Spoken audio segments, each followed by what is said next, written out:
تقوى الله فقد فاز المتقون. فقال عز وجل في محكم التنزيل وهو أصدق القائلين: بسم الله الرحمن الرحيم. يا أيها الذين آمنوا اتقوا الله حق تقاته ولا تموتن إلا وأنتم مسلمون. وقال عز وجل في آية أخرى: تلك الرسل فضلنا بعضهم على بعض منهم من كلم الله ورفع بعضهم درجات. صدق الله العظيم. Ma'asyiral muslimin rahimakumullah. Di hari yang berbahagia ini, mari sama-sama kita bersyukur kepada Allah Subhanahu wa taala dengan mengucapkan kalimat alhamdulillahirabbil alamin. Bersyukuri nikmat Allah Subhanahu wa taala sekaligus meningkatkan takwa kita kepada Allah Subhanahu wa taala dengan senantiasa semaksimal mungkin untuk mengerjakan segala perintah-perintah Allah Subhanahu wa taala dan menjauhi segala apa-apa yang dilarang oleh Allah Subhanahu wa taala dan Rasul Nabi Muhammad sallallahu alaihi wasallam. Kaum muslimin rahimakumullah, adapun judul khutbah kita pada kesempatan kali ini adalah 5 alasan yang menjadikan Nabi Muhammad sallallahu alaihi wasallam sebagai nabi yang paling mulia atau disebut dengan afdhalul anbiya. Ma'asyiral muslimin rahimakumullah, sebagai umat Nabi Muhammad sallallahu alaihi wasallam semestinya seharusnya kita meyakini, kita mengimani bahwasanya Nabi Muhammad sallallahu alaihi wasallam merupakan nabi yang paling mulia di antara nabi-nabi yang lainnya. Kemudian Nabi Muhammad sallallahu alaihi wasallam Allah berikan dari berbagai macam aspek dalam kehidupan Rasulullah sallallahu alaihi wasallam. Baik itu dari bentuk sifat-sifat Rasulullah sallallahu alaihi wasallam, baik itu dari bentuk perlakuan daripada Rasulullah sallallahu alaihi wasallam, maupun kemuliaan yang Allah berikan pada postur tubuh Rasulullah sallallahu alaihi wasallam.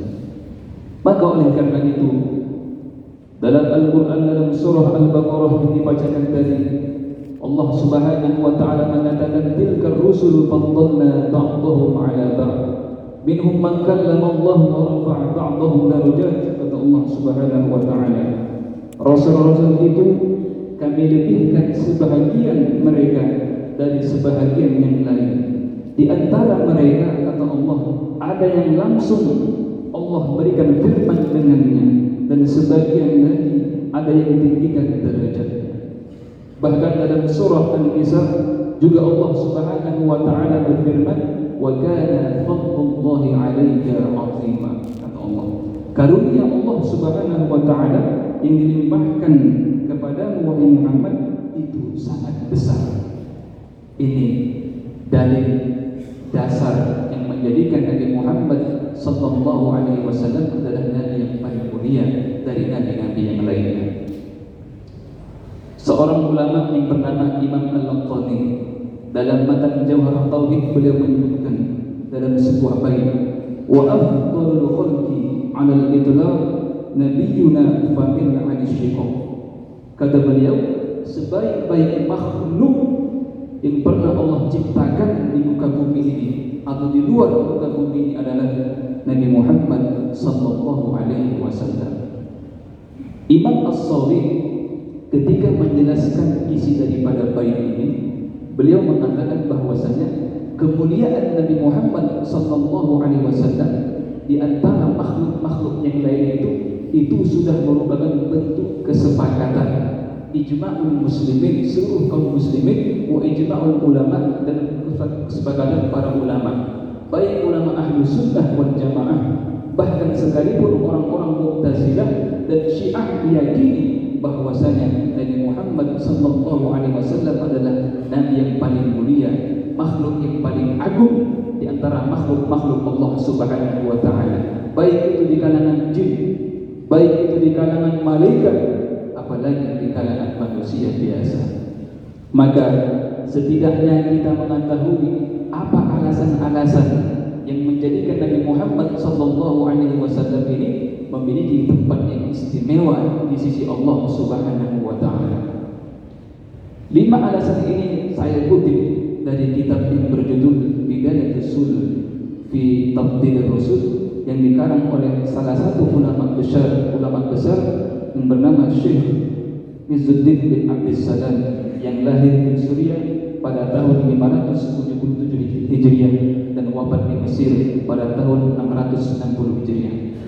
Dalam kitab ini sebenarnya beliau menuliskan setidaknya ada 41 alasan kenapa Rasulullah SAW menjadi nabi yang paling mulia.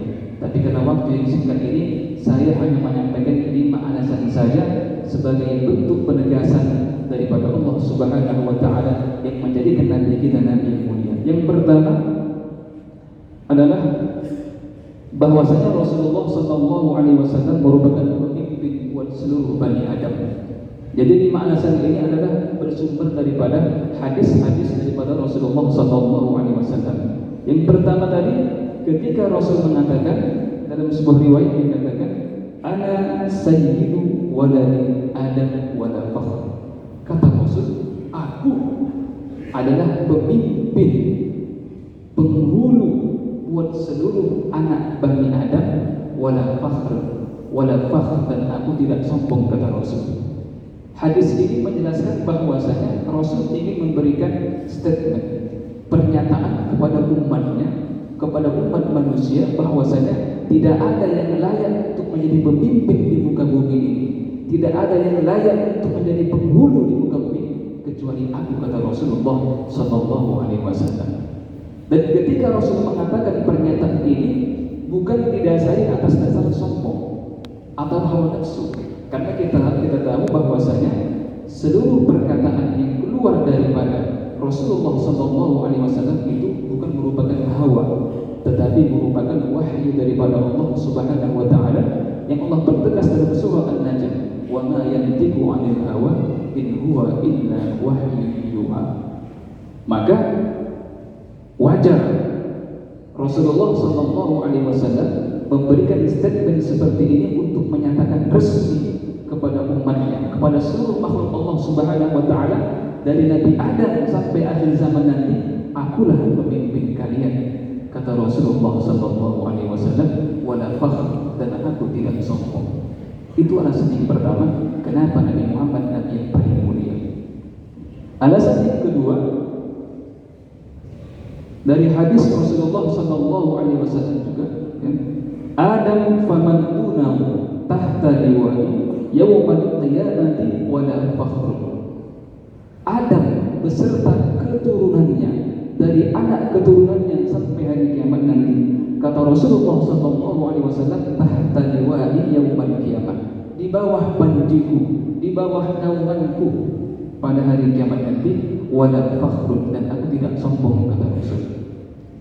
Hadis ini nanti banyak menjadi penjelasan buat hadis-hadis tentang syafaat Rasulullah SAW. Ada sebuah hadis yang sangat panjang tentang syafaat daripada Rasulullah SAW, di mana hadis itu menjelaskan ketika manusia nanti berkumpul di hari kiamat nanti, ya, semua manusia ketika berkumpul mereka mengadu kepada nabi-nabi mereka, mendatangi kepada nabi-nabi mereka untuk mendapatkan perlindungan daripada Allah Subhanahu wa Ta'ala. Maka yang pertama mereka mendatangi Nabi Adam alaihissalam. Mereka mengatakan, "Isfa'lana ya Adam." Wahai Adam, berikan kepada kami bantuan, syafaat. Nabi Adam pada saat itu mengatakan, "La, pergi kalian kepada Nabi Nuh alaihissalam." Ketika mereka sampai kepada Nabi Nuh juga mengatakan, "Aku tidak sanggup." Pergi kalian kepada Nabi Ibrahim alaihissalam, karena dia termasuk Nabi yang Abul Anbiya, Khalilullah, pilihan Allah. Maka ketika sampai kepada Nabi Ibrahim alaihissalam, Ibrahim pun menyatakan tidak. Pergi kalian ke Nabi Musa alaihissalam. Ketika sampai kepada Nabi Musa juga mengatakan tidak. Pergi kalian kepada Nabi Isa alaihissalam. Dan ketika sampai kepada Nabi Isa alaihissalam, Isa pun mengatakan, "Idhhab ila habibillah." Pergilah kalian kepada kekasih Allah Subhanahu wa taala, Muhammad sallallahu alaihi wasallam. Maka ketika umat manusia mendatangi Nabi kita Nabi Muhammad sallallahu alaihi wasallam untuk mendapatkan syafaat nanti di hari kiamat, disitulah Rasulullah sallallahu alaihi wasallam memohon ampun, bersujud di hadapan Allah Subhanahu wa taala untuk mendapatkan syafaat daripada Allah. Maka ketika Nabi Muhammad sujud di hadapan Allah Subhanahu wa taala nanti, Allah pun mengatakan, "Ya Muhammad, ya Habibi, wahai kekasihku, irfa' rasak, angkat kepadamu. Apa yang kau inginkan wahai kekasihku?" Kata Allah Subhanahu wa taala. Apakah jawab Rasul? Ummati, ummati, ummati. Umatku, umatku, umatku. Bagaimana nasibnya ya Allah? Aku tidak ridho seandainya ada satu orang yang disentuh oleh api neraka, kecuali aku ingin mengeluarkannya. Maka aku ingin mendapatkan ridho-Mu ya Allah untuk memberikan syafaat kepada mereka-mereka yang membutuhkannya. Maka dalam sebuah riwayat dikatakan, "Ana awwalu syafi' wa musyaffa'." Aku adalah manusia pertama yang bisa memberikan syafaat kepada umat manusia, dan aku adalah manusia pertama, kata Rasul, yang mendapatkan syafaat daripada Allah Subhanahu wa taala. Bukankah ini alasan yang konkret dan jelas betapa nabi-nabi yang lain tidak sanggup untuk memberikan syafaat di hari kiamat nanti, tetapi Nabi kita Muhammad sallallahu alaihi wasallam mampu untuk memberikan syafaat. Ma'asyiral muslimin rahimakumullah. Alasan yang ketiga adalah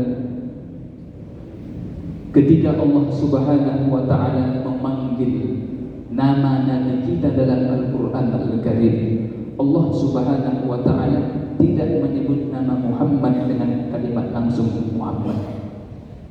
Tetapi Allah Subhanahu wa taala ketika memanggil nama nabi kita yang Allah sebutkan dalam Al-Qur'an, Allah memanggil dengan nama yang lain, dengan sebutan yang sopan, dengan sebutan yang santun, bentuk kasih sayang Allah kepada Nabi Muhammad sallallahu alaihi wasallam yang tidak didapatkan oleh nabi-nabi yang lain. Lihat ketika Allah Subhanahu wa taala berfirman, "Ya ayyuhan nabi, lima tuharrimu ma ahallallah. Ya ayyuhan nabi, qul li azwajika, ya ayyuhan nabi, idza talaqtumun nisa." Dan masih banyak lagi ayat-ayat Allah ketika ada perintah syariat daripada Allah Subhanahu wa taala, Allah tidak menggunakan lafaz ya Muhammad, wahai Muhammad, tetapi Allah memberikan sebutan dengan wahai Nabi Allah, wahai Rasul Allah. Bukankah ini bentuk kasih sayang Allah kepada Nabi kita yang mana tidak Allah berikan kepada nabi-nabi yang lain? Ketika Allah menyebut Nabi Ibrahim, ketika menyebut nama Nabi Nuh, ketika menyebut nama Nabi Lut, ketika menyebut nama Adam alaihissalam dan nabi-nabi lainnya, Allah menyebutkan nama mereka secara langsung. Lihat dalam Al-Quran banyak panggilan-panggilan kepada Nabi dengan penyebutan nama langsung. Ya Nuh, ya Yahya, ya Zakaria, ya Dawud, ya Ibrahim, ya Isa, ya Musa. Allah tidak menyebut dengan ya ayyuhan nabi. Ini membuktikan betapa istimewanya Nabi Muhammad sallallahu alaihi wasallam di hadapan Allah Subhanahu wa taala. Dan dalam kehidupan kita, seandainya kita seorang pemimpin atau seorang raja, ketika kita memanggil seseorang bukan dengan namanya tapi dengan penyebutan yang lainnya, berarti si orang itu memiliki sesuatu yang mulia yang tidak dimiliki oleh orang-orang lain. Bagaimana mungkin kemuliaan itu yang datang daripada Allah Subhanahu wa taala kepada Nabi kita Muhammad sallallahu alaihi wasallam. Ma'asyiral muslimin rahimakumullah. Alasan yang keempat adalah dalam sebuah riwayat Ibnu Umar dan Jabir dalam Bukhari disebutkan bahwasanya Rasulullah sallallahu alaihi wasallam pernah mengatakan, "Inni la a'rif hajaran di Makkah kana yusallimu alayya qabla al-ba'ts." Adalah Rasulullah sallallahu alaihi wasallam mengetahui sebelum beliau diutus oleh Allah Subhanahu wa taala untuk menjadi seorang nabi, aku mengetahui ada sebuah batu yang senantiasa mengucapkan salam kepadaku. Dan bahkan sampai hari ini kata Rasul, ketika aku masih hidup, aku senantiasa setiap berjumpa dengan batu itu selalu menyampaikan salam kepadaku, assalamu alayka ya Rasulullah. Dalam riwayat lain disebutkan juga ketika Rasulullah SAW biasanya Rasul ketika khutbah memberikan ceramah tausiah itu bersandar di pelepah kurma atau di batang kurma. Namun suatu ketika Rasulullah SAW pindah tempat, tidak lagi memberikan ceramah di mimbar yang disandarkan oleh kurma, pindah tempat dan artinya tidak lagi bersandar di pelepah kurma tersebut. Namun apa yang terjadi ketika Rasul memberikan ceramah khutbah Jumat, para sahabat mendengarkan ada tangisan, seperti ada tangisan bayi. Ketika selesai sholat, Rasul menyampaikan, wahai sahabatku, apakah kalian mendengarkan tangisan tadi? Ya Rasul, kami mendengarkan tangisan. Siapakah itu? Apa kata Rasulullah SAW? Itu adalah tangisan pelepah kurma, batang kurma yang menangis karena aku tidak lagi bersandar di batangnya. Ketika aku peluk batang itu, ketika aku rangkul batang itu, dia baru diam. Betapa luar biasa mukjizat yang Allah berikan kepada Nabi Muhammad SAW, kepada makhluk hidup, kepada benda mati yang tidak berakal sekalipun bisa berkomunikasi dengan Rasul yang Allah tidak berikan kepada nabi-nabi yang lainnya. Kemudian yang terakhir, salah satu alasan yang menjadikan Nabi Muhammad SAW adalah nabi yang paling mulia di sisi Allah Subhanahu wa taala, bahwasanya seluruh mukjizat para nabi dari Nabi Adam sampai Nabi Isa alaihissalam itu terputus ketika mereka sudah wafat. Ketika mereka sudah wafat, tidak ada lagi yang tersisa daripada mukjizat yang mereka tinggalkan kepada umat setelahnya. Namun Nabi kita Muhammad sallallahu alaihi wasallam ketika beliau wafat masih ada mukjizat al-khalidah yang kekal, yang bisa kita saksikan, yang bisa kita pelajari, yang bisa kita jadikan sebagai pedoman hidup di dunia ini. Itulah Al-Qur'anul Karim yang Allah abadikan, yang Allah jaga kesuciannya, yang mana Quran, kitab-kitab suci lain tidak seperti Al-Quran. Betapa luar biasa mukjizat Al-Quran, bahkan sampai hari ini kemurnian, kebenaran isi kandungan Al-Quran itu dari Alif Lam Mim, dari surat Al-Baqarah sampai surah An-Nas, meskipun sudah 1400 tahun yang lalu ditinggalkan oleh Rasulullah SAW, namun kebenaran itu masih bisa kita buktikan dengan satu proses ilmu yang namanya sanad Al-Quran Al-Karim. Berapa banyak para masyayikh, para ulama yang sampai hari ini masih hidup, yang mereka memiliki sanad Al-Quran, yang sanad itu bersambung sampai kepada Rasulullah SAW. Tetapi silahkan kita bertanya kepada umat-umat yang lain, Taurat, Zabur, Injil, buktikan, minta, mana kira-kira sanad kalian? Bisakah kalian buktikan kemurnian isi kandungan kitab suci kalian? Tapi kalau kita ditanya, ada buktinya, ada tulisannya, ada sanadnya. Ma'asyiral muslimin rahimakumullah, itulah secara ringkas beberapa alasan kenapa Nabi Muhammad SAW memang layak untuk mendapatkan tempat yang tertinggi di sisi Allah Subhanahu wa taala, yang kita jadikan sebagai pelajaran buat kita. Yang pertama adalah agar kita mengetahui kedudukan Rasulullah SAW di sisi Allah. Kemudian setelah itu kita mencintainya. Setelah kita cinta kepada Rasul, kita mentaati segala sunnah-sunnah Rasulullah SAW yang bisa kita aplikasikan dalam kehidupan kita. Kalaulah seandainya Allah saja memuji Rasulullah SAW, bagaimana mungkin kita sebagai umatnya tidak mengagungkan, tidak memuliakan Bahkan mungkin hari ini kita masih dalam bulan Rabiul Awal, bulan kelahiran Nabi Muhammad sallallahu alaihi wasallam. Bagaimana mungkin kita tidak mengekspresikan sebagai bentuk kegembiraan, bentuk kecintaan kita kepada Nabi Muhammad sallallahu alaihi wasallam. Maka jangan mau kita diadu domba, jangan mau kita jangan mau kita dibodohi dengan oknum-oknum yang mungkin mengatakan ini tidak baik, atau mungkin ini bid'ah, ini sesat, tidak ada dasarnya, tidak ada landasannya. Padahal seorang ulama yang bernama Syekh Muhammad Ramadan Al-Buti, kelahiran beliau pernah mengatakan, "Walaysa kullu ma tarakahu Nabi sallallahu alaihi wasallam dalilun ala adami jawazi fi'lih." Tidak semua segala perkara yang ditinggalkan oleh Rasulullah sallallahu alaihi wasallam itu bukti untuk kita tidak boleh melakukannya. Artinya apa? Agama Islam ini agama yang luas. Agama Islam ini akan terus berkembang. Maka kalau kita hanya membatasi ilmu-ilmu agama ini hanya sebatas sebagaimana pemahaman para sahabat saja, maka Islam ini akan sempit. Kenapa? Al-Quran sudah terputus, wahyu as-sunnah sudah terputus, sementara perkara-perkara, permasalahan-permasalahan problem terus terjadi, sehingga kita membutuhkan para ulama untuk berijtihad, meskipun nanti ujung-ujungnya sumbernya dari Al-Quran dan as-sunnah. Poin yang ingin saya sampaikan adalah apa yang sudah menjadi tradisi bagi kita.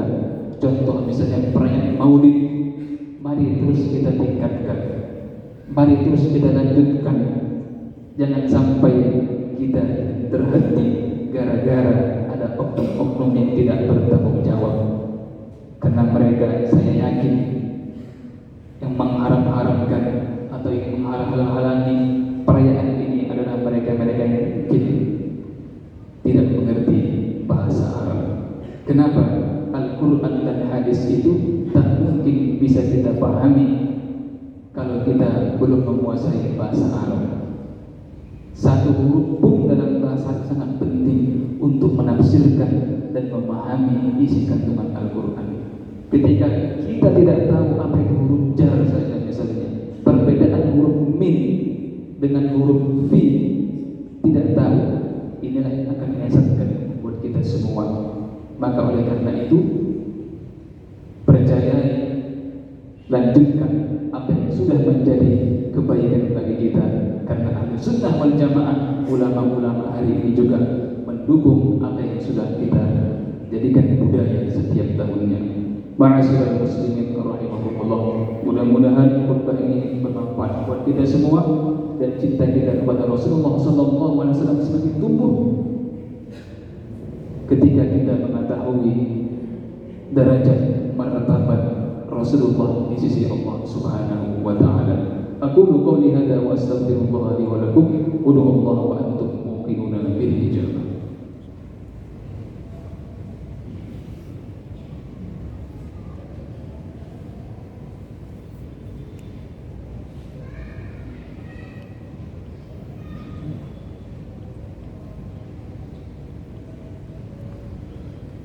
Alhamdulillah ala ni'matil iman wal islam wal ihsan wa kafa biha ni'mah. Asyhadu an la ilaha illallah wahdahu la syarika lahu wa asyhadu anna sayyidana Muhammadan abduhu wa rasuluh. Allahumma salli wa sallim wa barik ala nabi wa ala alihi wa sahbihi ajma'in, amma ba'd. Fa ya ibadallah, usikum wa nafsi bi taqwallah faqad fazal muttaqun. Faqala 'azza wa jalla fi kitabil karim: يا أيها الذين آمنوا إذا نودي للصلاة من يوم الجمعة فاسعوا إلى ذكر الله وذروا البيع ذلكم خير لكم إن كنتم تعلمون واعلموا أن الله سبحانه وتعالى أمرنا وأمر ملائكته بأن نصلي على الحبيب المصطفى والنبي المجتبى، فقال عز وجل في محكم التنزيل: إن الله وملائكته يصلون على النبي يا أيها الذين آمنوا صلوا عليه وسلموا تسليما. اللهم صل على سيدنا محمد وعلى آل سيدنا محمد كما صليت على إبراهيم وعلى آل إبراهيم في العالمين إنك حميد مجيد. اللهم اغفر للمؤمنين والمؤمنات والمسلمين والمسلمات الأحياء منهم والأموات إنك سميع قريب مجيب الدعوات ويا قاضي الحاجات.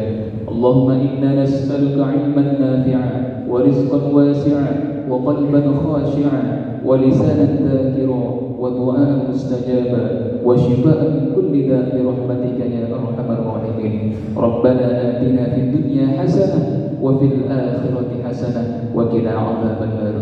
عباد الله، إن الله يأمر بالعدل والإحسان وإيتاء ذي القربى وينهى عن الفحشاء والمنكر والبغي يعظكم لعلكم تذكرون. اذكروا الله العظيم يذكركم واشكروه على نعمه يزدكم ولذكر الله أكبر وأقم الصلاة.